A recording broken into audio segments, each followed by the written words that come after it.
As we grow older, something profound begins to happen. We start to value our time and emotional energy more than ever. What once felt like optional luxuries, peace of mind, quiet moments, selective company, begin to feel essential.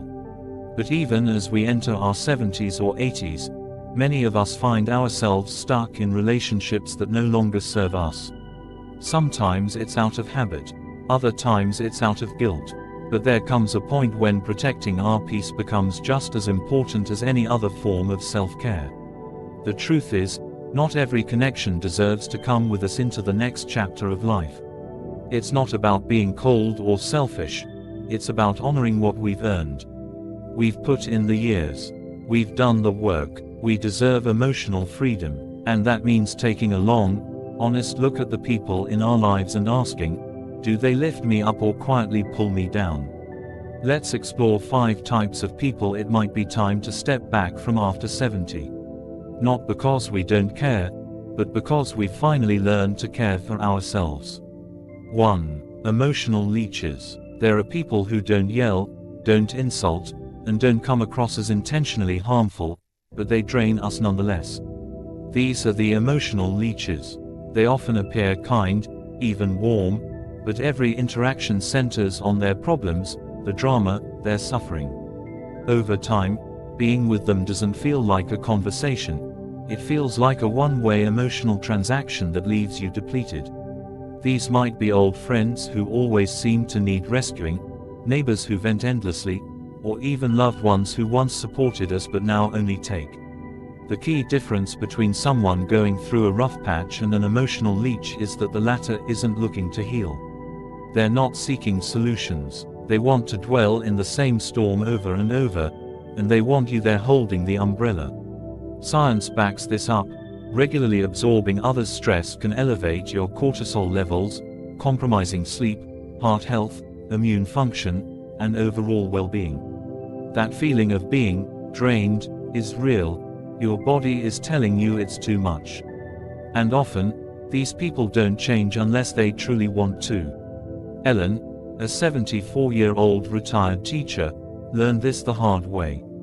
For years, she rearranged her days to take calls from Anne, a college friend who constantly spiraled into worry and fear.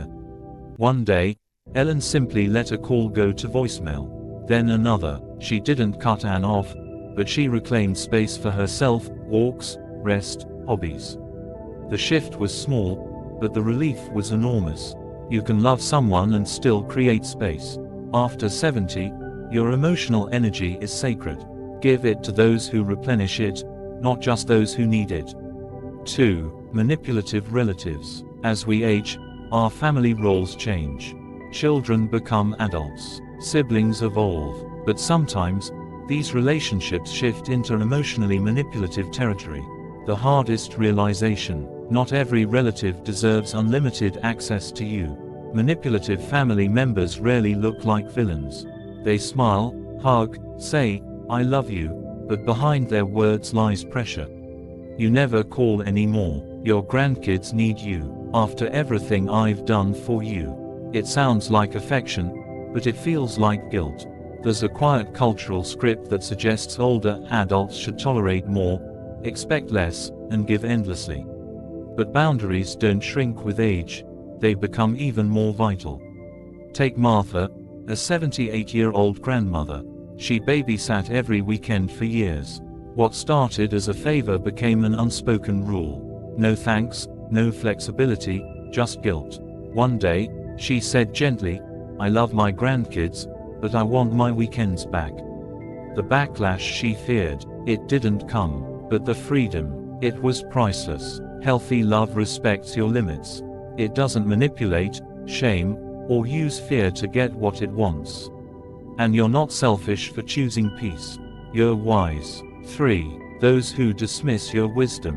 One of the quietest, most painful forms of disrespect that older adults face is being treated as if their experiences no longer matter. Sometimes it's subtle, a correction mid-sentence, a joke about being old-fashioned, or a shrug when you offer advice. But over time, this dismissal erodes confidence and silences voices that deserve to be heard. You've lived decades. You've overcome loss, raised families, worked hard, served others, and adapted to change. That wisdom is not outdated, it's earned. Yet, being surrounded by people who treat your insights like relics can chip away at your sense of self. Leonard, 82, once offered car advice to his granddaughter. She replied with a laugh, "I'll just ask Google." It wasn't meant to hurt, but it did. He didn't need to be right, he needed to feel seen. Disagreements are fine, dismissals are not. After 70, be around people who value your story, not just your silence. When you demand respect, you teach others that aging is a rising, not a fading.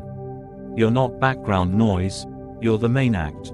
4. Chronic complainers. Some people live in a cloud of negativity, no matter what the weather is outside. Whether it's politics, neighbors, health, or dinner, everything's always terrible.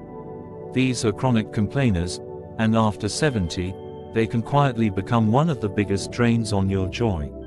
At first, you may want to listen and empathize, but over time, their negativity becomes your emotional climate.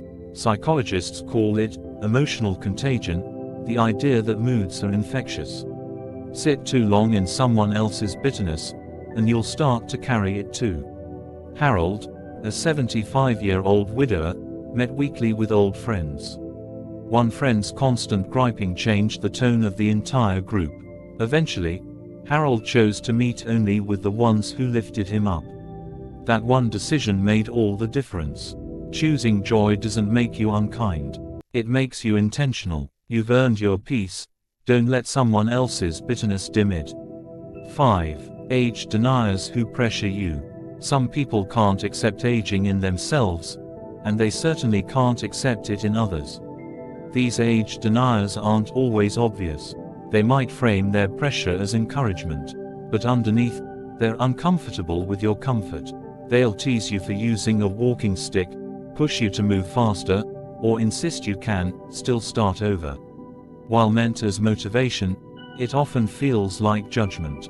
The message is, aging isn't okay, and if you've slowed down, you've given up. But the truth is, aging is not a problem to be solved. It's a journey to be respected. And your slower pace, your morning routine, your cherished stillness, those are not signs of weakness.